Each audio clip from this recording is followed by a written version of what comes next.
और वहाँ पर इनकी बेरहमी से हत्या किया गया। अब मैं सरकार से अनुरोध करना चाहता हूँ कि इस तरह के आदमी, इस तरह के इंसान को जिसके अंदर इंसानियत नहीं है, उनको पृथ्वी पर रहने का हक नहीं है। इनको या तो फांसी की सज़ा दी जाए या तो आजीवन कारावास किया जाए। इस तरह के जितने भी मवाली हैं उन सब लोगों को सज़ा दिया जाए, नहीं तो इस तरह से एकदम इंसानियत पर विश्वास करना लोग बंद कर देंगे।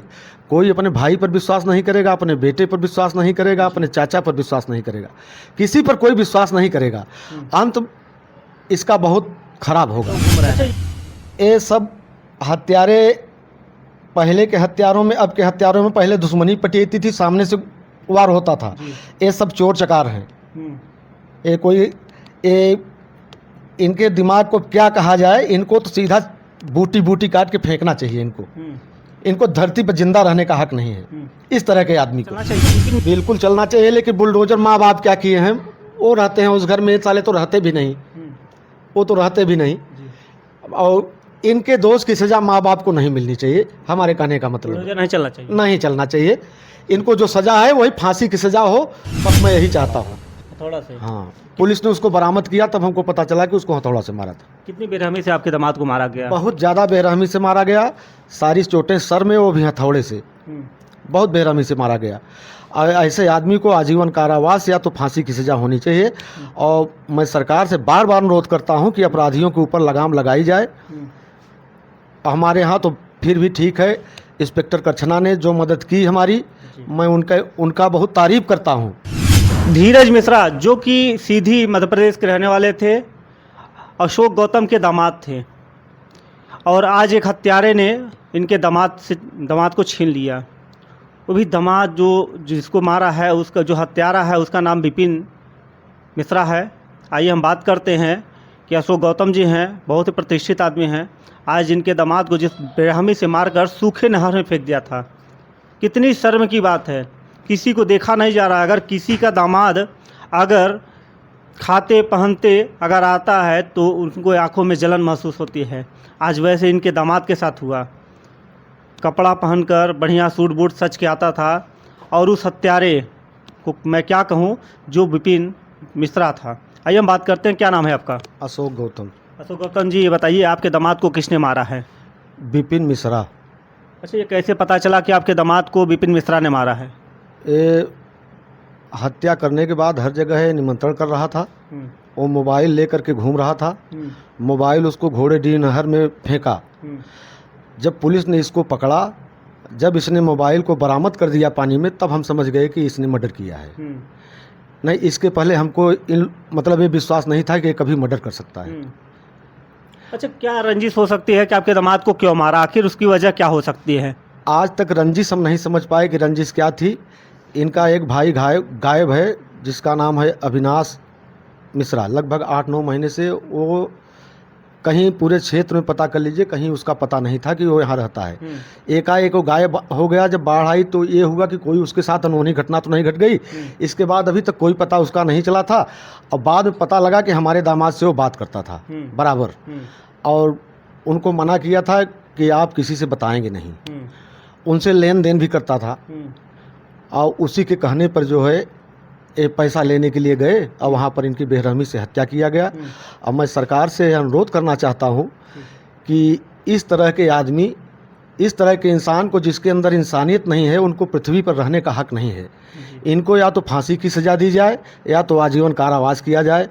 इस तरह के जितने भी मवाली हैं उन सब लोगों को सज़ा दिया जाए, नहीं तो इस तरह से एकदम इंसानियत पर विश्वास करना लोग बंद कर देंगे। कोई अपने भाई पर विश्वास नहीं करेगा, अपने बेटे पर विश्वास नहीं करेगा, अपने चाचा पर विश्वास नहीं करेगा, किसी पर कोई विश्वास नहीं करेगा। अंत इसका बहुत खराब होगा। अच्छा, ये मार के आपके दामाद को कहाँ फेंका था? कहाँ पे मारा था? वो मारा था यहीं एक गंगा जी के किनारे गौशाला है, उसी गौशाला में मारा था। अच्छा, आखिर किससे मारा था? वो एक हथौड़ा से मारा था। हथौड़ा से? हाँ, पुलिस ने उसको बरामद किया तब हमको पता चला कि उसको हथौड़ा से मारा था। कितनी बेरहमी से आपके दामाद को मारा गया? बहुत ज़्यादा बेरहमी से मारा गया। सारी चोटें सर में, वो भी हथौड़े से, बहुत बेरहमी से मारा गया। ऐसे आदमी को आजीवन कारावास या तो फांसी की सज़ा होनी चाहिए। और मैं सरकार से बार बार अनुरोध करता हूँ कि अपराधियों के ऊपर लगाम लगाई जाए। हमारे यहाँ तो फिर भी ठीक है, इंस्पेक्टर करछना ने जो मदद की हमारी, मैं उनका बहुत तारीफ करता हूँ। हम तो सरकार से अनुरोध करेंगे कि इसी तरह के थानाध्यक्ष हर थाने में पोस्ट किए जाए। उन्होंने एकदम भावुक दिमाग से, अगर हम रो रहे थे तो वो भी रो दिए, कहे घबराइए मत, मैं इसका खुलासा करूँगा। मैं उनका बहुत बहुत धन्यवाद देता हूँ। जितना भी धन्यवाद दूँ इंस्पेक्टर करछना को बहुत कम होगा। अच्छा, एक सवाल और है, आपसे यह करना चाहेंगे, जो विपिन मिश्रा था उसका आपकी बेटी के साथ जो है बताया जा रहा अफेयर था, वो पहले से आता जाता था, आपकी बेटी से मिलता था, ये उसने कबूला है कि हमने इसीलिए मारा है कि आपके दामाद को हटा देंगे तो हम शादी कर लेंगे। ए भैया, बिल्कुल गलत बात है। उसका कभी आना जाना नहीं रहा हमारे यहाँ। केवल अगर ये सगुफा बोल रहे हैं तो केवल हमारा नाम बदनाम करने के लिए कि इनकी जो मान प्रतिष्ठा है वो समाप्त कर दी जाए। इसके पहले जो हुआ, आप खुद आए थे, मैं आपके चैनल को बहुत धन्यवाद देना चाहता हूँ। बहुत बहुत धन्यवाद देना चाहता हूँ कि आपके चैनल के माध्यम से जिस समय हमारे लड़की की शादी में घटना घटी, जो पॉइजन छोड़ा गया, उसमें आपने ही मदद किया और सारे एम्बुलेंस सीएमओ तक के सबको हाजिर कर दिया है। इसलिए मैं आपके चैनल को भी बहुत बहुत धन्यवाद देता हूँ। अच्छा, क्या लगता है कि जो आपकी बेटी पे आरोप लगा रहा है, जो हत्यारा है, जिसने मारा है, अब मार के वो आरोप लगा रहा है कि हमने कई बार आपकी बेटी से मिलने का वो किया, मैं शादी करना चाहता था, मगर आपकी बेटी ने साफ मना कर दिया, इसलिए ऐसा किया है उसने दरिंदा। ये सब बिल्कुल गलत बात है। ये दरिंदगी केवल हमें बदनाम करने के लिए किया है।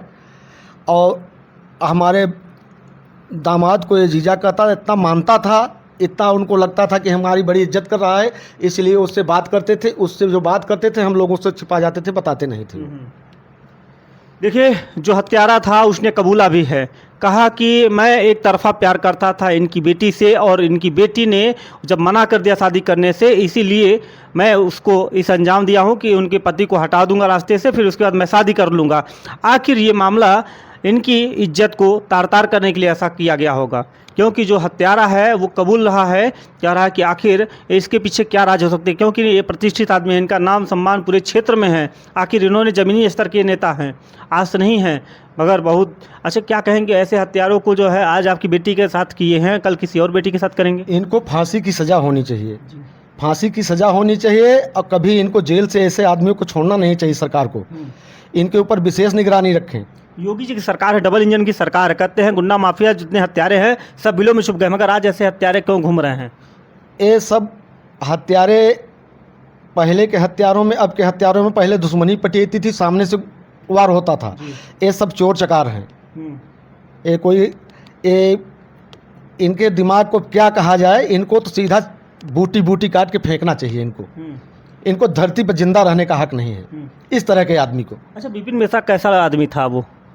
इसको हम बहुत नज़दीक से नहीं जानते, ना हमसे इससे कोई मतलब था, न यहाँ आता था न जाता था। ये वहीं रहता था, ये अपना लखैरों के साथ लखैरागिरी वाला काम करता था, और कुछ इससे समाज में कोई किसी से मतलब नहीं है। क्या इनकी पत्नी या बच्चे नहीं थे?